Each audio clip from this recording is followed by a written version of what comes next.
Hello, everyone. Welcome once again to the Soldiers of Cinema podcast. I'm Clark Coffey, and with me today is Cullen McFader. What's up, Cullen? Not much. How are you? I'm doing awesome, man, as usual.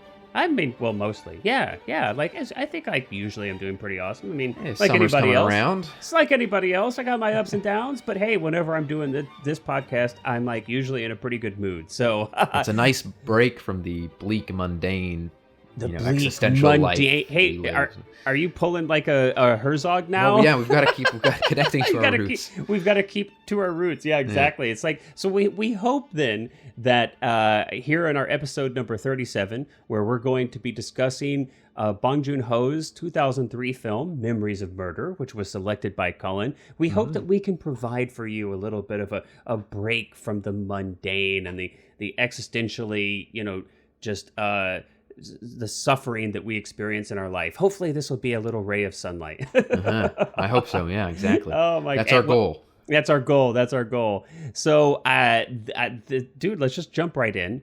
This is a film that you selected, and it's actually a film that I had not seen previously. So it's always fun for me to be exposed to new films. I mean, I had heard of it, of course, especially with Bong's Parasite, which was, huge film. Of course, I was aware of this film Oscar at that point. And Absolutely. And this film, of course, was just one of the biggest films to come out of Korea. It was a huge film in South Korea. Yeah. And of course, now it has been, accepted the world round.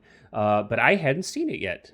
Yes, it's true. There are actually some films that I haven't seen yet. So it was a even though you're a huge collection. Even though, well, it's funny. I do have a pretty large physical collection of media, and honestly, I could probably go in there. I'm going to guess that I probably actually haven't seen maybe a third of my own films. Right. Yeah. So one of these days, that's my goal, though. I try to see at least a couple a week, but then of course they keep releasing new films. So what am I to do? Just put a hold on it all. Just put a hold on it. We get it all figured out. Yeah. Yeah. So this movie is. I mean, it's funny about this movie is that it's kind of lauded by a lot of Western filmmakers. Like I know Tarantino says it's one of his favorites. Guillermo del Toro really loves it. There's a lot of and Fincher specifically, pulled a lot from this movie when he was doing Zodiac. In fact, this movie was a direct inspiration for the way that he approached Zodiac. Yeah. And I first saw this movie in I think 2016. So before his Parasite, stuff, I knew of him and I knew of the movie, but not really any details. Didn't really know what it was about. Had never seen any of his movies before, like The Host or anything like that. I hadn't seen it, and I think this would have been before. When was Snowpiercer? I think Snowpiercer was 2017. 2013. Yeah. Recently. Okay, never mind. That's way earlier than I thought. No, it's 2013. Yeah. So I had not seen Snowpiercer. I have now, but I hadn't then. Yeah. And I remember, the reason that I watched it was because, again, I think a few friends and I had just seen Zodiac at TIFF, at not the festival, but the Toronto International Film Festival has a building where they show movies year round, and usually they're specialty movies. They're not just like new releases. Some of them are new releases, but usually if they're new releases, they're indie films, or they'll show kind of like old famous movies on film and stuff like that. So great theater if you're in the Toronto area. But they showed Zodiac, and wasn't the first time I'd seen Zodiac, but it was a movie that I like, and so we went to see that. And afterwards, I think me and two of my friends just kind of decided to go back to my place, and one of my friends sort of mentioned, like, maybe we should just watch Memories of Murder, because that's the movie that Fincher really pulled from for this. So we watched it, and I loved it. I was like hooked instantly. I really liked the tone of it, and the again, we kind of discussed this in the Butch Cassidy episode, how I really like in Butch Cassidy how there's this like juxtaposition of comedy with like the more serious subject matter, and how like, the scenes that are serious, and but there's still like moments of lighthearted, kind of comedy. Yeah, and I really like how that movie handles it. And I remember being very reminded of that in this movie, that it's, this movie's very, if you haven't seen it, not what you would expect from like a crime thriller. Like it's not like a Seven or even like Oh, it's very different very than much not. Zodiac tonally. Yeah. In that there's like a lot of like almost like slapstick humor, Which I was very surprised physical at. comedy, and like even the performances are like these really heightened comedic sort of almost like dopey roles, and like Yeah. that main characters are sort of Almost a little dopey. Three Stooges going on. Yeah, and so it's really not what you'd expect, and not when I first saw it what I expected at all. And I'm sure you had a similar experience, but Well, again, yeah. I just thought that it was really, to me, really refreshing. Like it was a really unique take on this kind of genre that I'd never seen before, and I really liked it. Yeah. Well, it's interesting that you bring that up. It was certainly one of the first things that that I kind of honed in on in my viewing. So of course, I mean, we open up and you can see right away that this film was painstakingly shot. It's beautiful. It's kind of bookended with these really vibrant, beautiful skies and Very golden saturated, fields. yeah. And right, and so that jumps out at you right away. So I mean, immediately it's like, okay, somebody knew what they were doing behind the camera here. So that obviously, hits me immediately. But then just minutes later, when we're exposed to the comedy of it, and right off the bat in the first scene, we've got the little boy who is mocking Song Kang-ho's character. Literally perched atop the dead body, too. Literally right above the dead body. Yeah. Literally perched above the dead body, and he's mocking, kind of parroting, doing that, like, that thing that none of us love to have done to us. And so we see right off the bat, okay, here's a hint of the humor that's likely to come. And it does. And it's a very physical comedy often. I mean, and some of it I have to say, so I will readily admit my exposure to Korean film is not substantial. And I didn't have a lot of understanding of the time period that this film takes place in, what was happening in Korea, politically, culturally. Film starts in 1986. Starts in context, yes, yeah. it's in 1986, and so this is a really important time for Korea, for its history, and also I didn't know anything about the true life real story, which this is not based on literally, but it kind of has to do with something that actually happened, which was Korea's first known serial killer. And it's like an embellished version of that story almost. Right, yeah. it's a fictionalized telling of that, but it's very much a real thing. And if you lived in Korea, if you grew up in Korea, then you would know about this. I would imagine in the same way that if you grew up in the United States, you would know who Ted Bundy was, for example. So I didn't have any this cultural background. I didn't have any of this historical background to bring with me into the film. So unfortunately, I was kind of always a little bit worried that I was missing nuance, that I was missing subtleties in the storytelling. And that's likely just on me. And I should have just let go of that and just gone with it. But one of the things, the tone was an interesting thing to me. Not that I absolutely appreciate humor, and I appreciate the juxtaposition of humor, even slapstick humor. I mean, matter of fact, I think it often works best when it's kind of packaged in a serious container, if that makes sense, right? I mean, it's extremely well done. It's extremely well shot. There are definitely serious aspects to the film. There's no question. There are very serious, dramatic things happening here.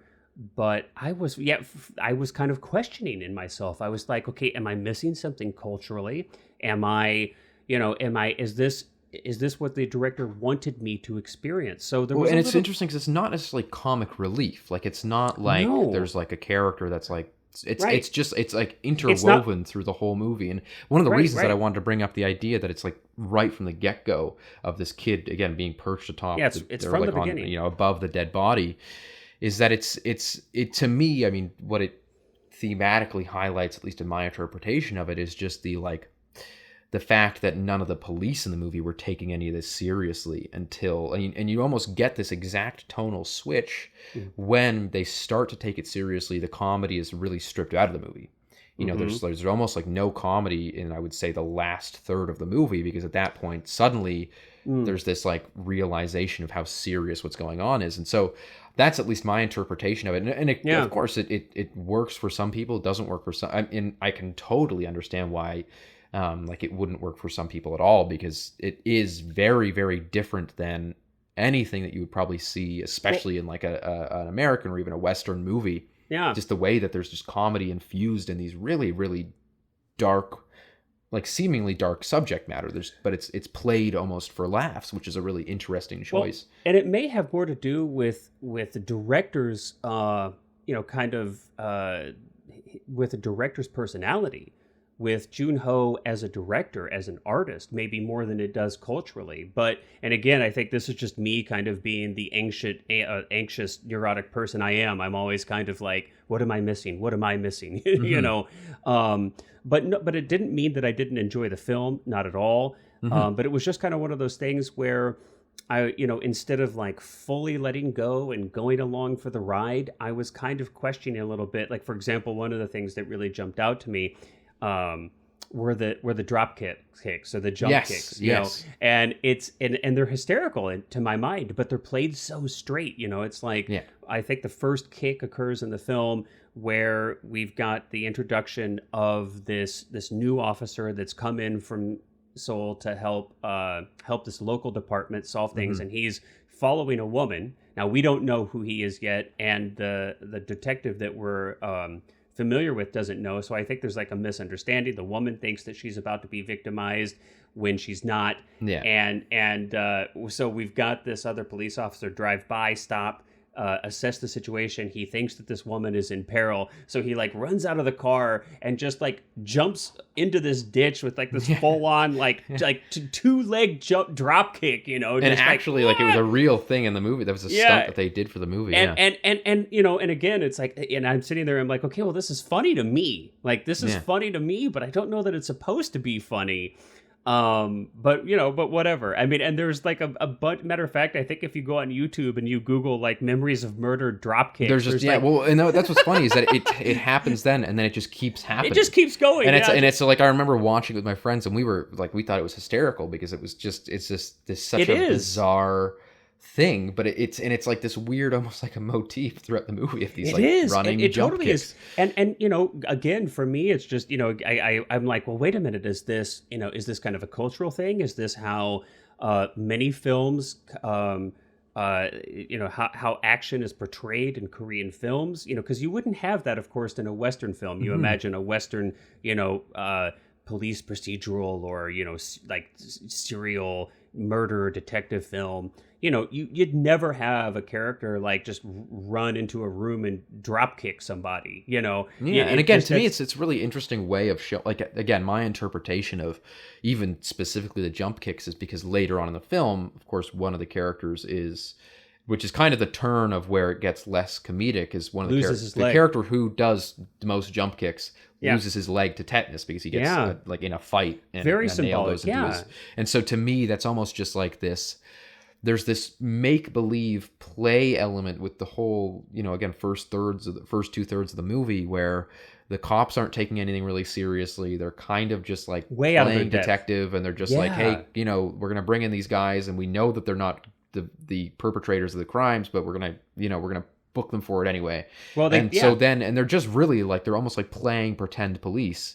And then it's the moment when, of course, our character gets the tetanus in his leg and has to get it removed, that it's this scene, probably 3 scenes in a row, where things just get very, very serious. And the movie remains thus, henceforth very serious and a lot more somber in tone. When I think, and those moments are handled really wonderfully, and that's where, to me, it's like, okay, so I may be a little confused about some tonal things here, and that may be a little unfamiliar to me, but I mean, there was no question throughout the entire film that I'm in the hands of a very competent director who is making very specific decisions and choices. His second feature too, only his second feature. Exactly. And so, I mean, so I want to make it clear. It was never that I thought, I'm kind of maybe confused about the style because I think the director was confused about the style. Now, that's a whole different thing. I definitely did not feel that in this film. I think, again, for me, it was just, I was kind of wondering, am I missing some things culturally? And is that why? But the moment that you describe, and we can kind of get to that a little later, is actually really quite amazing when, you know, Kang Ho's character has to actually sign off on the amputation of this leg because this other officer who's, like you said, he got hit in the leg with like a rusty nail and a plank. He doesn't even have any family there. So, I mean, it ties in a lot of really beautiful things. At this point, his whole character's thing is just like being very physically violent. And so it's basically, and he loses in the amputation, you're losing the whole character. And what's funny too, before we get into like necessarily the details of the movie too, I also just want to talk briefly about what's, you know, a little bit more of my connection with this movie is that the first feature I ever wrote was really heavily inspired by this, to the point that just a little bit of, I guess, context on that. I was always really interested in, like, I'm a big fan of crime films and stuff like that. That was literally the reason that crime generally. I thought you were going to say I'm a big fan of crime. I'm pro-crime. I'm pro-crime. I love crime. But that's, you know, one of the reasons I went to school for criminology was because I like crime movies. Like that was that was basically the impetus for that. Yeah. And there is this American serial killer named Paul John Knowles. And he's a very different type of serial killer in that he wasn't this guy who like went out and stalked his victims, kidnapped them, put them in like a hole in his basement or something like that. He killed out of desperation of like escape. He escaped from prison and then was basically on the run for, I think, like a month or so. I can't remember exactly the details of it, but was on the run and wound up basically becoming a spree killer because he would like, hijack a car and kill the owner of the car. He would break into a house for food and kill the owners of the house. So let's give a little bit of context, just real quick. I mean, not that we want to make this about Paul John Knowles or serial killers, but just to give a little bit of context, because this is all new to me. So this American, like you said, he killed between 20 and 35 people. So wow. But it looks like he lived from 46 to 74. Was killed in a shootout too at the killed in a shootout. Wow. So okay, so this is something. So that story really, like, I just thought that was really interesting because it was such a different type of, like, you know, he's classified as a serial killer, but like, you know, you think of a typical standard serial killer and he doesn't really fit like that Ted bill. Bundy or like some kind of exactly. Sex crime you think of thing, someone who's sex crimes or again even just like the kidnapping that it takes place over like years and years and it's planned and orchestrated, whereas his killings often were very much circumstance. Like they were just like he was again like fleeing from the police. Not that makes, you know, that's not excusing it at all, but I just mean that it's an interesting. It's different than your average. It's very different, yeah. And so I this was before I think I'd ever seen Memories of Murder that I really liked that story, and so I started like toying around with this screenplay and trying to get it like really authentic, and like did a lot of reading on the accuracy and wanted it to be, you know, I think I had seen Zodiac at that point, so I was kind of looking at Zodiac and being like, how can I really take that story. And in fact, the movie that I made for the Werner Herzog Masterclass was like almost like a how can I put it, like a proof of concept for that story. Right. Like a teaser, if you will. Yeah, like it was like very much using the tone and stuff that I wanted to go for with the feature that I had been kind of working on. And then I saw Memories of Murder, and it really like opened up all this stuff for me, which was that, like, I was like, I don't have to be accurate at all. So I threw out all the accuracy and just took the inspiration from this story about this thing and just was like, okay, I'm just going to make a story about this man who is like a spree killer in this small town, and these like incompetent police, not only can they not find him because he's just kind of like random and nuts, but also they can't find him because, you know, they start out just not really taking anything seriously, and very much like this movie. And so it was very much, to me, almost like a Western adaptation of Memories of Murder. Yeah. And so that was the first feature I ever wrote. Nice. And again, very, very heavily inspired by Memories of Murder, both in tone as well. Like there's a lot of, you know, I included a lot of that kind of comedic elements that aren't, again, straight up like jokes being told or you know, just that like actual comedy, but rather just kind of a satire. Tonal comedy. Yeah. Satire, very much. Yeah.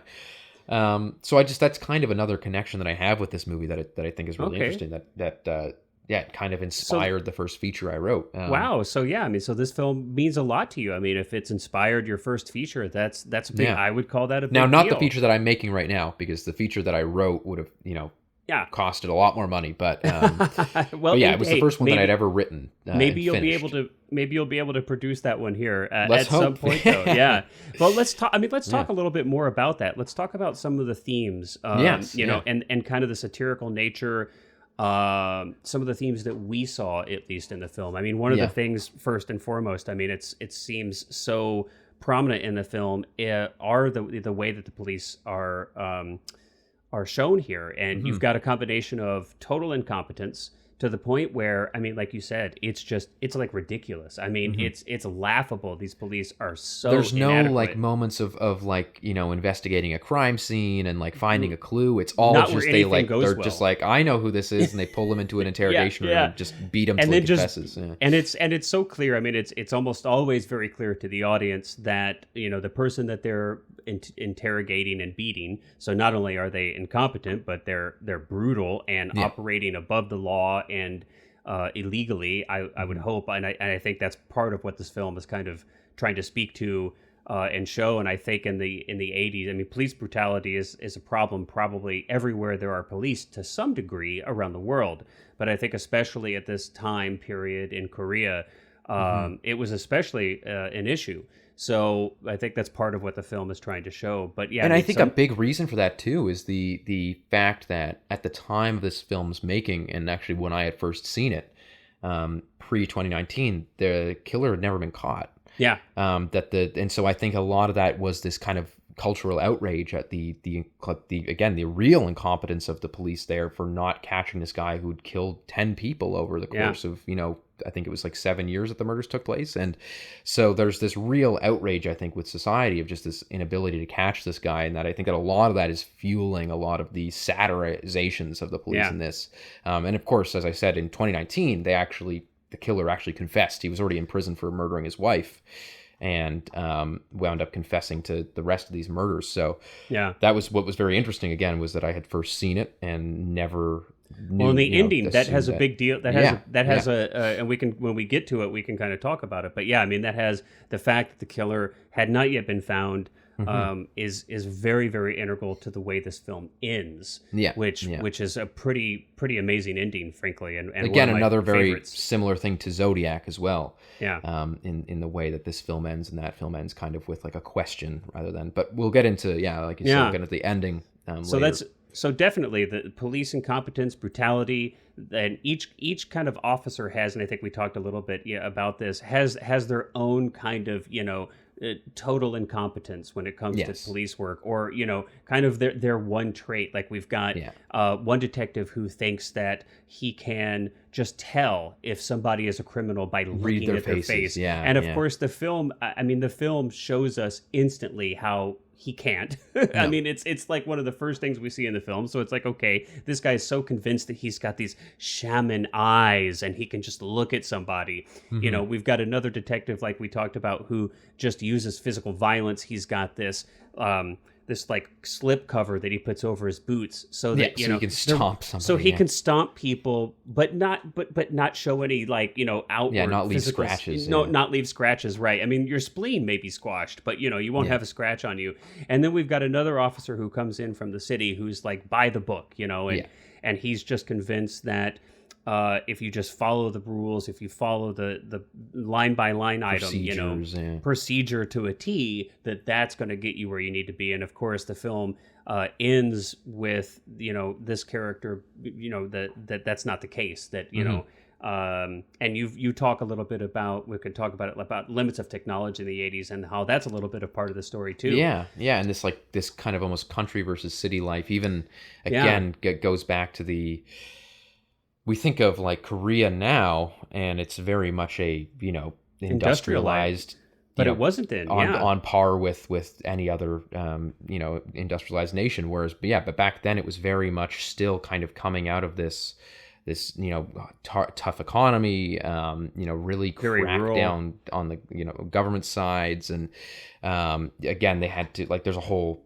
kind of B plot in this movie about having to ship evidence to the U.S. to get it basically processed, because they don't have can't the do technology. DNA, right? Yeah, so they have to ship it to the FBI.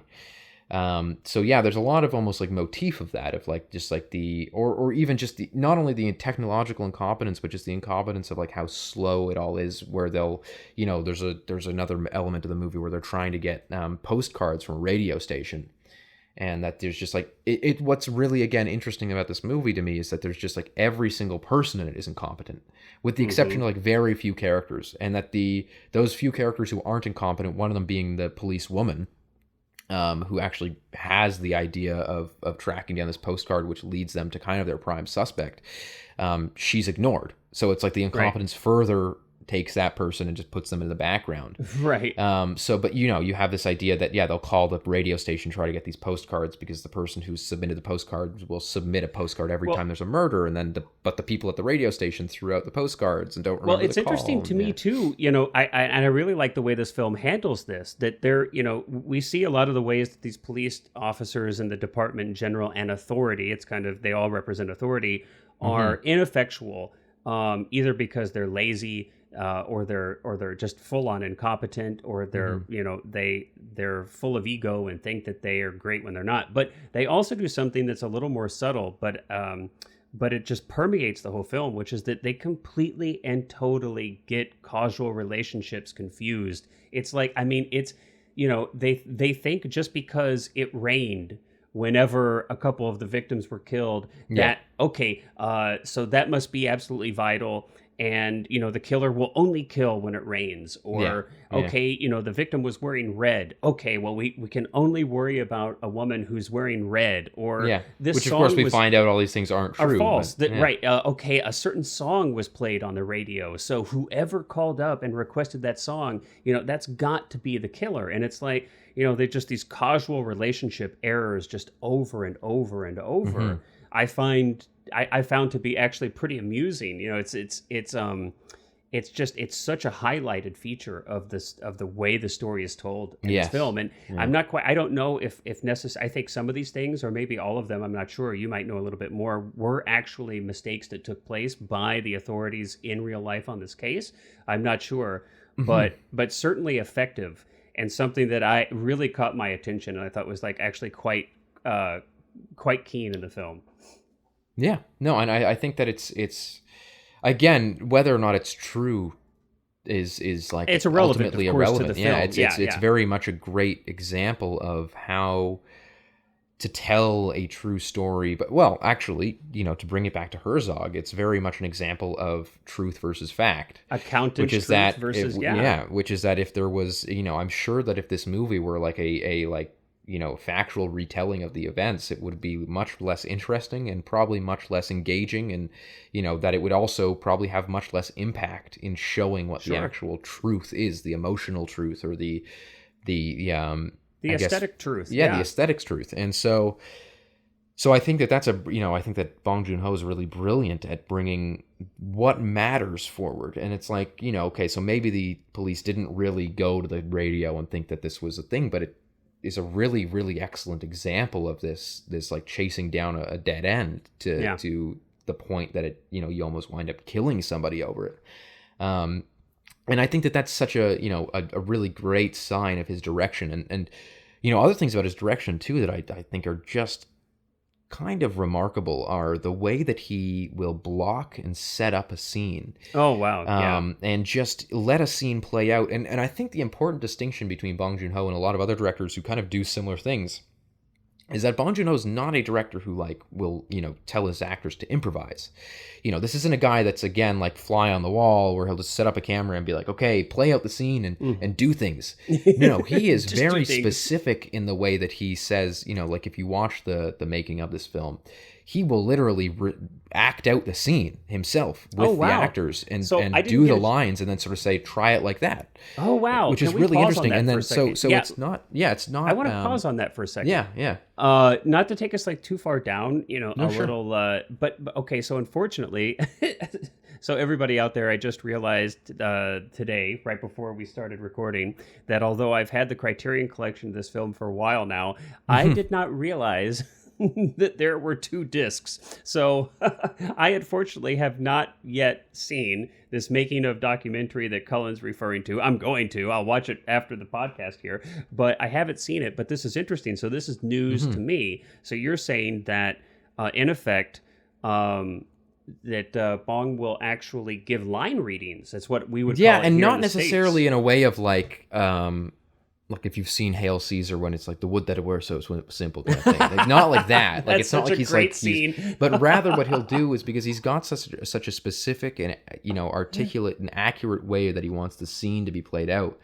He'll just show that to the actor and then sort of say like, okay, now bring your own thing to it. And so I think that that's a really neat way of directing. And because again, a lot of the scenes, again, in case you haven't seen this or any of his other work, he very often will just set the camera down, have an incredibly well blocked image, almost like a tableau of our characters, where it's like they're positioned in a way that wouldn't really necessarily make sense in real life, but makes perfect sense and really great visual sense for the movie, and just play out the scene in a oneer. And what's amazing about it to me is that it's not necessarily a show off kind of thing. It's more so to let the actors, like so many directors will, they'll start on a master and then they'll cut into a close up of one actor and then there'll be shot reverse shot of a conversation and then they'll cut back to the master. But what that does, at least for a lot of both actors and I think for the audience, is that it divides up a scene and makes it seem so orchestrated. Whereas what Bong Joon-ho does, and I think again is like an incredible show of his talent, is that he'll just let the scene play out in a oneer. And so again, it's not about letting the actors improvise and like come up with stuff on the spot and have them like jump out of their chair if they want to, but rather it's just about them almost like theater, and which makes sense because a lot of these actors were theater actors. Yeah. But letting them play out the scene so that it just sits, like that you just experience the scene as though you're there, as though you're with them. Well, I definitely showing that. explicitly, what people need to be looking at, or like, it's really interesting. So definitely stood out to me as well. I really appreciate that. And you're right; they're not, Boogie Nights or Goodfellas oneers. They're not, generally these really flamboyant. I would call them kind of like flamboyant. They're actually, for the most part, fairly seamless. But you've got these wonderful scenes, whether it's, the detectives at a table, drinking at a hostess bar, or there's actually quite a few scenes here where he just lets the conversation unfold, and the camera's kind of taking it all in. Some of these shots, the camera is quite wide and there's no recomposition kind of necessary. For example, when the detective from Seoul comes in and they're kind of introducing each other, and it's the first time we see all the detectives in one scene or in one location, and kind of the awkwardness and kind of confusion and kind of, they're feeling each other out and don't know who each other, so, there we in the scene when he gives No-Shik Park, who is the kind of like the kid that's got kind of the facial scarring, there's that moment when he gives him the shoes in the restaurant that his father owns, and it's like that scene too is just this, like, it's like a 3.5 minute scene, just wide, just sits on a wide lens, just with this, like theater. It's like you said, just like theater. But then you've also got scenes where he does move the camera, he does recompose, there's refocus. There's some amazing close-ups in this movie, and it works so well. So, and I think that's the thing though, is that I think it's like sort of like a, of course that's the effect of it's the same thing with sound, which is that, like, if you want loud things to sound loud, then you make everything else quiet. And in this movie, I think that's why the close-ups in this movie have such intimacy and such intent, and that they're so, the close-ups have such a punch to them, is because so much of the movie is played in these wide, really long tableau-like kind of theater-like settings and scenarios, that once you get this punch in on these actors' faces, it's like, wow, geez, like you really feel their performance and you really feel the like emotion of those moments. Yeah, and there's not a lot, and just to kind of, and at least I'm not remembering as such, but not only is he's very sparse in particular and specific with his usage of close-ups, but we also don't have a lot of like inserty stuff in this film. No, not at all. And basically, an insert is just a close-up or extreme close-up of something other than a person's face, right? Yeah. I mean, in just the most fundamental kind of way, and you know, a lot of times in a procedural or a supposed police procedural or kind of crime thriller like this, you've always got, right, because there's always so much detective work going on. And so Yes, when you've there's a gotta lot of have, yeah. detective work going on, you've always got a lot of inserts of, you know, and there's not a whole lot of that here. No. So when the camera punches in on something, it really, really, really stands And out. there's moments, like a lot of moments actually, where the actors are looking directly down the barrel. Where, and again, Especially at the I end. wouldn't say a lot as in like it happens frequently, but a lot of the close-ups, which Mhm. are few and far between, the directors or the actors are literally staring right down the barrel. So which just again increases this, which is such a difficult thing to pull off well. Yeah. Because if you just get that wrong performance-wise, then it comes off as that Well, person's it's looking total at the fourth camera. wall breaking. It's totally But fourth exactly. wall. Yeah. But when you do it well, like is done in this movie, I think it again brings this weight to a shot that is otherwise kind of impossible to reach, and he does this so brilliantly. And it's only, I think there's only like 3 or 4 shots in the movie that I can think of where they're looking directly down the barrel. Primarily, it is Song Kang-ho, Yeah. who's got such a perfect face for it too. Like he's got Yeah. such a well, just a forgiving but also Expressive. expressive. Yeah, exactly. But not too over the top. Like it's not like he's like, doing something weird with his face. He just has like a really great stare.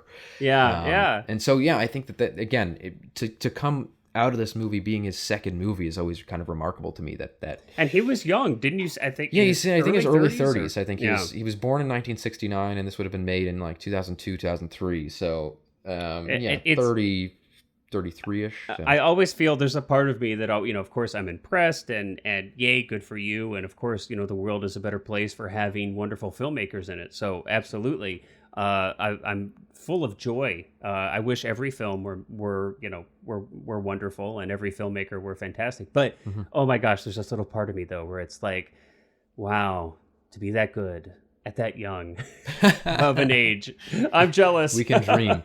We can dream. It's like I can never go back to that age, but I'm well past that age now. But maybe there's still hope for me. I mean, there are plenty of directors too who are quite famous who didn't start directing till they were like in their late 50s. So there's that. There too. you go. There's hope. There's hope for me. What's the little I can't even remember what the quote is, but it's something about every teapot rose has its time. thorn. Yeah, or whatever.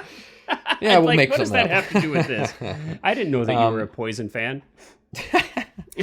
But yeah, and the other thing that again I also really do want to kind of get into a little bit more in detail, which is something that I just mentioned kind of briefly earlier, is just that style that he works with the actors in terms of showing.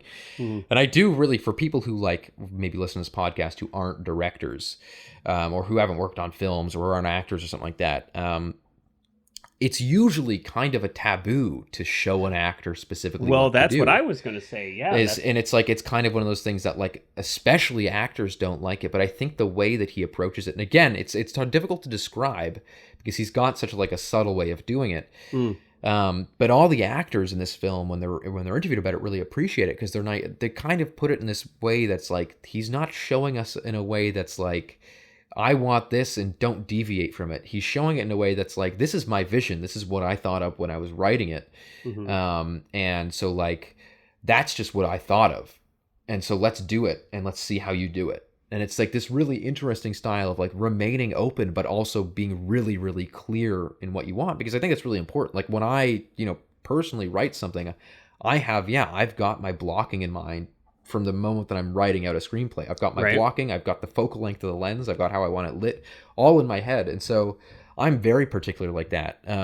But like for me, again, for even just the movie that I'm working on right now, the feedback isn't like, if an actor says a line in the way that I'm, that I wasn't thinking it should be said or that I don't think works, I'm not going to be like, no, hang on, say it again, like that would that it were too simple, or would that it were so simple bit from Hail Caesar. Yeah. It's more so like an example would be that the lead actor and one of the co-leads in the film that I'm making is they performed this role in our first reading very friendly and very like outwardly almost like warm. And so rather than taking an individual line by line thing and sort of going like, no, say that more like that, I just kind of said like, pull back that warmth, like really like take that away, like cut out the warmth and be a lot more direct, like you're everything is a transaction to you, and everything's transactional. And that's kind of what I see in Bong Joon-ho. Yeah, Which I mean, is I think that's interesting, just efficient direction. I mean, Yeah, that doesn't exactly, sound like exactly. he's giving line read. You know, when you describe it that way, you know, when you first brought it up, I thought, wait a minute. Well, but you know, he does. But I mean, that's what he literally will go through a scene and and do read and do the lines. Like he well. will act out Everybody, the scene. Yeah. yeah. I mean, you're certainly right. In my Yeah. experience, as you know, on both sides of the camera, it's something that I actually really have worked hard not to do. Hmm. You know, to not ever. I don't ever want to put the words that you know the actual words in the script in the mouth of my actor, so to speak. You know, Hmm. I don't want to just hand it to him. So, but I don't know. You know, that's interesting. I mean, I'll have to watch that making of and kind of check that out. It's you know, obviously for every director out there, there's a different way of working. Everybody's got their own kind of certain thing, and certainly different actors respond to different types of direction. That's And I think really that interesting. what I think is so unique about it, and what I think the reason that I think it works so well is that when I first saw this movie, I also hadn't really seen a lot of South Korean cinema, Hmm. and so I was sitting there thinking like, is this just like, is this just like this tone? Is this just a really popular tone in South Korean cinema that like the Right. actors kind of play things? And then when I watched this behind the scenes, and as I of course have seen more, Yeah. films from South Korea and realized that that wasn't necessarily the case. What I realized was that it is this like the reason that every actor is giving this like specific type of performance that's not necessarily like what you would naturally read it as if you were to read the screenplay of this film. And I think the reason that is, and why they all like mend so well together and they've all got this really direct vision, is because of the way that Bong does that. And he almost treats the actors the same way that he would treat the visuals, which is that he has a very specific artistic vision on the way that he wants these things, delivered. And again, not in a restrictive way, but rather just in the way that he's like, I want to take this tone and I want the tone to maintain both through the visuals and through the storytelling and through the performances. Yeah. And so he gets every single actor in his film to approach the role in a really similar way, in this way that's like heighten it and like add a little bit of comedy in there and really make everything exaggerated and almost again slapstick. And there's so many like moments where someone's just like slapped in the back of the head for I saying know. the wrong thing or something. So I think a lot of that, again, which was when I first saw this movie, I was like, is this just like this really neat Three way Stooges. that South Korea has adopted filmmaking, or is this? But no, it's not. It's actually just Bong Joon-ho's style of direction that he, and it's a lot more. If you've only seen Parasite and haven't seen Memories of Murder, haven't seen any of his other movies, you might, sort of see that in Parasite, but it's a lot more subdued in Parasite. I think this movie is a lot more exaggerated in the way that like Parasite is, I think, played a little bit more straight. It's played a little bit more real, whereas this movie is not. Like the way that people act in this movie is not grounded. It's not, it's not like a I highly doubt that the real detectives in this movie were, or in that the film is based off of. Boy, let's hope not. Yeah, jeez. But it's heightened, right, and exaggerated a bit, and compressed. So maybe over the course of years, little pieces of this behavior might have actually occurred. But the story is so compressed that you just have ridiculousness kind of just stacked on top, one right after the other, in the same way that the murders are stacked up and compressed in this story. Of course, in real life, these things I think took place over a much longer period of time. Yes. So it kind of heightens that. But the film appears to take place over about a year, and the real murders took place about 6 or 7 years, I think. Yeah, so it was quite like 86 compressed. to 91 or 92, and the movie doesn't. There's only 2 title cards for date in the film. Yeah. One of which is at the very beginning, and then one of which is at the very end. But the ending is very clearly supposed to be like a decade, if not more, after. Right. Well, the film takes place. We have. I mean, it goes to 2000. Yeah. So Kang it Ho starts is in not even a 1986 and it goes detective to anymore. 2003. Yeah. Yeah. He's a salesman. He's selling juicers now, which is interesting. And this is just I want to kind of speak a little bit to this. In one of the commentary tracks, this was pointed out to me, and it's an example of how the subtleties and nuance can be lost if you don't have a deep enough kind of cultural historic understanding. So in the final scene, or near it, where we've got the detective. He's in a van, and it's filled with boxes of juicers, and it's clear that he's now he's like with his family. He's actually now married the woman that I think was a prostitute in the beginning. She was sort of like like a nurse that was kind of like I guess slept with her per patient. She was like a in-home nurse that would. Yeah. So even that's a little bit hard to know, right? Because I mean, so maybe it'd be very clear, maybe there's just some cultural differences with kind of prostitution and how that might look.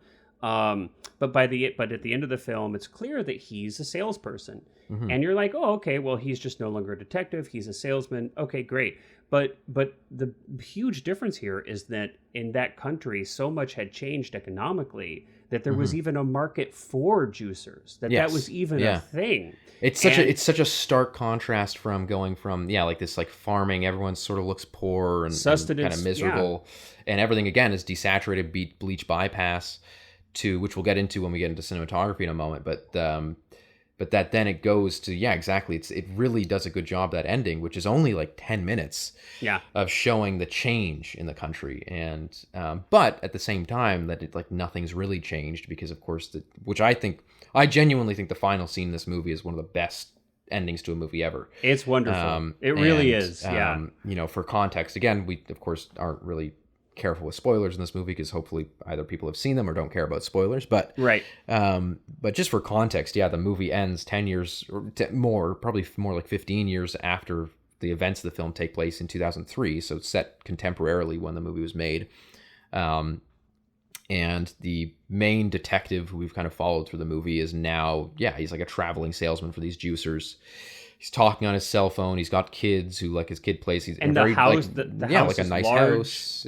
Nice. And his son more plays Western. It's a more a lot Western more. style. Yes, definitely. Well, which is a very big thing in South Korea, especially that there's like a lot of American influence in South Korea. Yeah. So like life is like for lack of a better term, good prosperity. Yeah. And then, but of course, he comes across.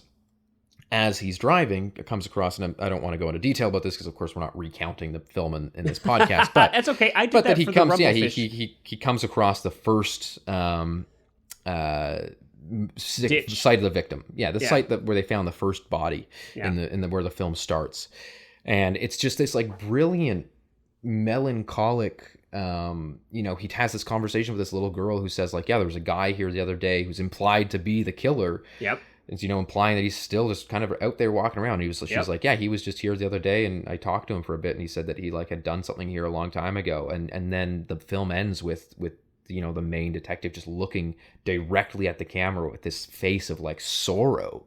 Well, and with his like shaman eyes, right? Yeah. So that's also kind of and another part of it too is that he asks this young girl to, and again, we don't want to just recount the movie here, but since we're talking about the ending and we've kind of stated that we think it's really an extraordinary ending, I think it's fair enough. We can describe it a bit. Yeah. But he kind of, he asked this young girl, can you describe this person? Can you describe this person? And she's just like, he's ordinary.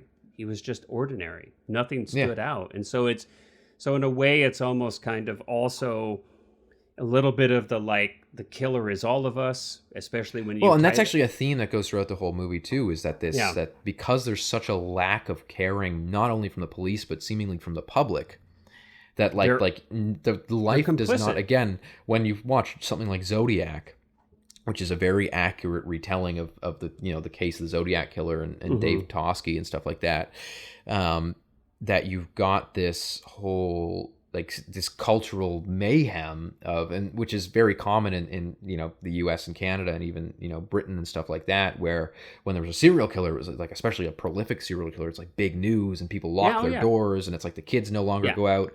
But this whole difference in South Korea, because of course this was not only their first serial killer, but it's like this small town where it's just like, well, I'm not going to stop going to work at my factory because I've got no money. Right. And I'm not going to stop sending my kids to walk to school because I can't walk them to school because I don't have a car. I've got to go walk, get to my job. So there's this whole like indictment of the like lack of care from just the general population of that, like, and I Guillermo del Toro actually has this short, I think it's like a 6-minute little commentary just about his take on the movie. And Mm-hmm. one of the things that he says that's really interesting is just, this idea that the movie really does point the lens exactly at the audience and sort of say, like, were you, and especially, I'm sure this would have been especially pertinent in South Korea, which is Before like, the killer was found. Yeah, before the killer was found. I mean, And he it's like, literally could have seen the movie. Well, could have been looking at the killer. Yeah.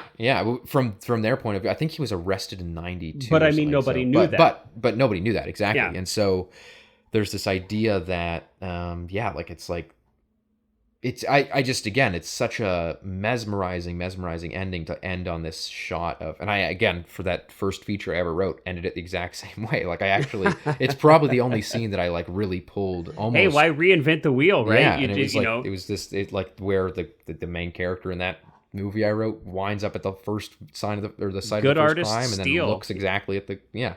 'Cause it was just, it's I'll just say it's a homage, but no, this movie, just ends in such a really kind of a gut punch, and the score comes in, and it's a really great. I love the score for this movie, which is by I hope I don't mispronounce this, but Taro Iwashiru, who is a Japanese composer. Yeah. Yep. But let's, I guess we can, like, almost to sort of, as we get into the wrap up, let's just talk a little bit the cinematography. Absolutely. So this movie is shot on a lot of wides, which I like. Of course, it's film.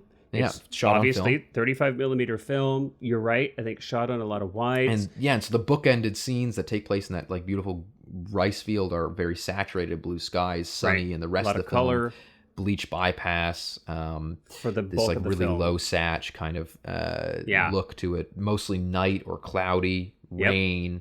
And I also think what's really interesting is, so the first time I saw this movie, I saw the version of it that had the Criterion looks very different than other DVD and Blu-ray releases, and it's been approved and was worked on by Bong Joon-ho himself, so we can rest assured that it was the director's vision that went into the Criterion.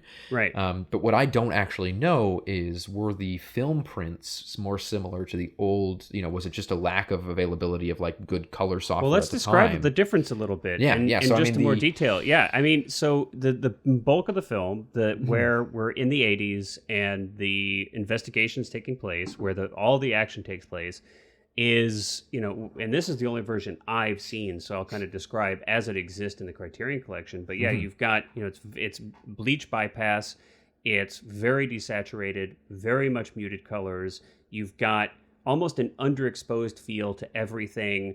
It's quite dark, a lot of blacks, a lot of deep blacks. Even the highlights are quite muted. Everything, and there's kind of a greenish. Maybe not as far as Matrix, but close-ish, actually. So quite a bit of, like, green tint over everything. And it's very noticeable. It's very much in your face. This is not slight, what I'm describing. But Cullen, what you pointed out is that when you had seen this on, whether it was maybe DVD or another Blu-ray release, all this is missing.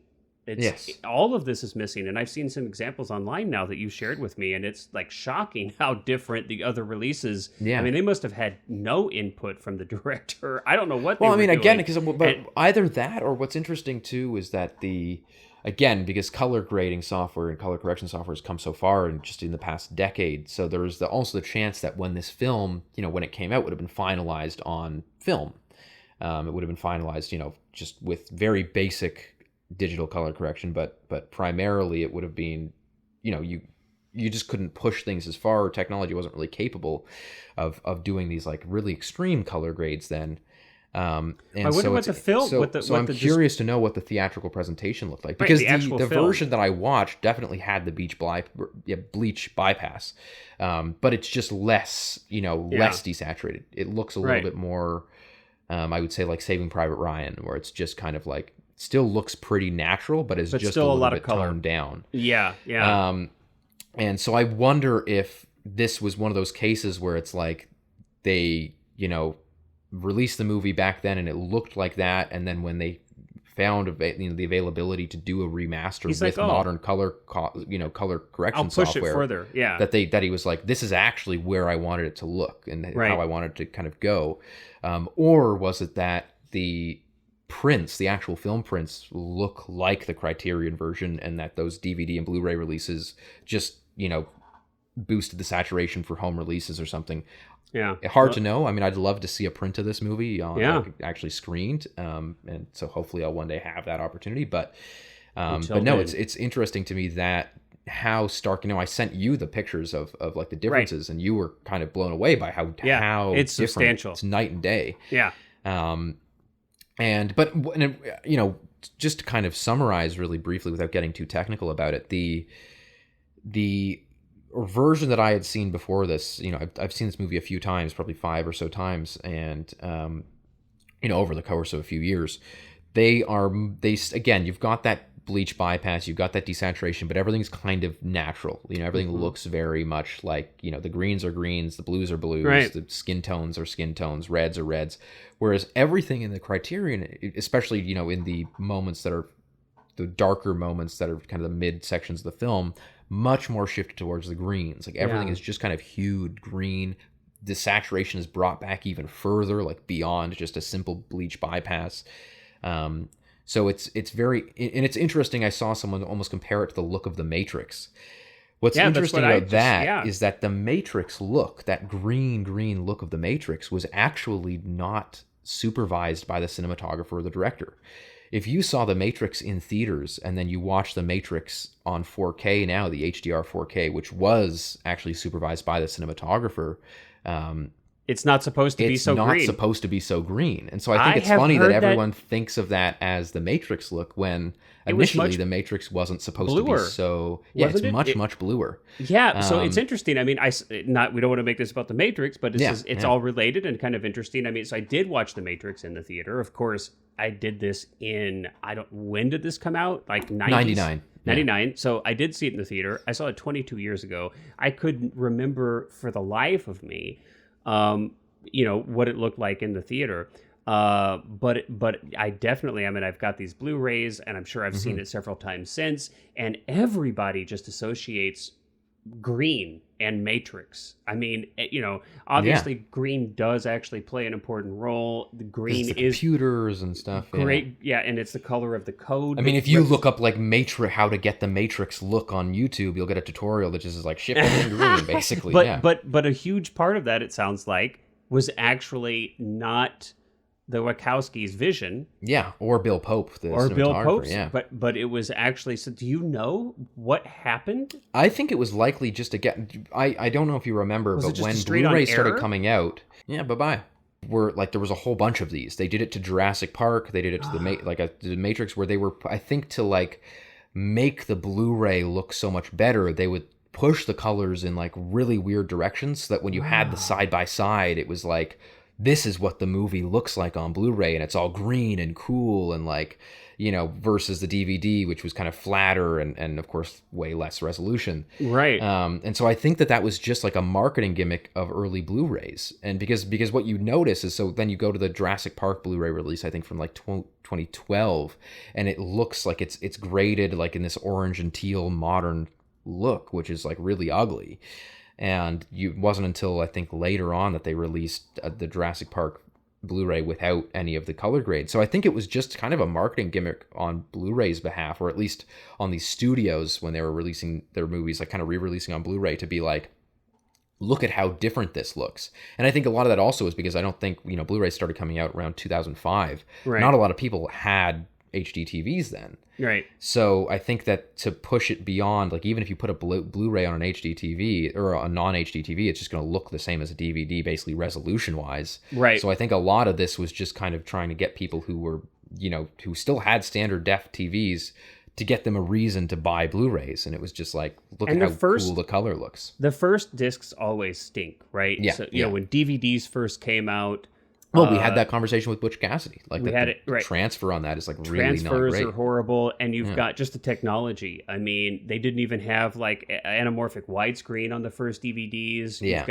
got, all full screen. Yeah. All right, and we've got, and the same with Blu-rays. The first discs that came out, they were overly compressed. They, and as the media kind of grows and finds its legs, you'll get better and better transfers, you get better mastering, you get better data rates, compression rates, et cetera, better color match. That's interesting. So yeah, I just think that, not to go on about the Matrix, but I do think it's interesting that there's kind of a relation here, which is that, the look that everyone kind of talks about as the Matrix look, that green look, wasn't the intended it's look. not and intended. Whereas in, this case, it is was, intended. and again, it might have been the case where, again, it was just a technological limitation at the time that they couldn't push it to this degree. And then now that, in the past 10 years, again, there have been such leaps and bounds made in post-production software that suddenly Bong was like, okay, this is actually, finally, we're able to push this to the direction that I want to. Yeah, he pulled a Lucas, potentially. In you look the at Lord UHD of the Rings release, too, and they all, every single color pass on each Lord of the Rings release is completely different from the previous one. Yeah, I could just imagine a couple years, the 4K UHD release for this film. Mm-hmm. We're going to have CGI characters. Either CGI or it's going to go back to the way it used to look. We'll have like Jabba the Hutt will be like a CGI Jabba the Hutt will walk through the background in one of the scenes. Mm-hmm. But, just to wrap up, the film is very grainy. It's very low-key lighting, lots of fog, lots of rain. And I think it's a really beautifully shot film, both in terms of like framing and the movement of the camera, but also just in terms of the color. And with or without, I always thought the movie looked amazing. Yeah. Even before I'd seen the Criterion version with the new color, the movie just looks incredible. And it does. It's a testament to the power of film. But it's, cinematography aside, even, I think that the movie's great. I think that's a pretty decent place to wrap, though. Unless there's something more. Only to say that I appreciate you bringing it to my attention. I really enjoyed watching it and kind of studying it over the past couple of days in preparation for this podcast, and I've really enjoyed discussing with you here. And so hopefully it's been somewhat entertaining or informative for the audience out there. And I look forward to doing this again with a new film in another week. So until then, everybody, have a good one. We'll see you soon.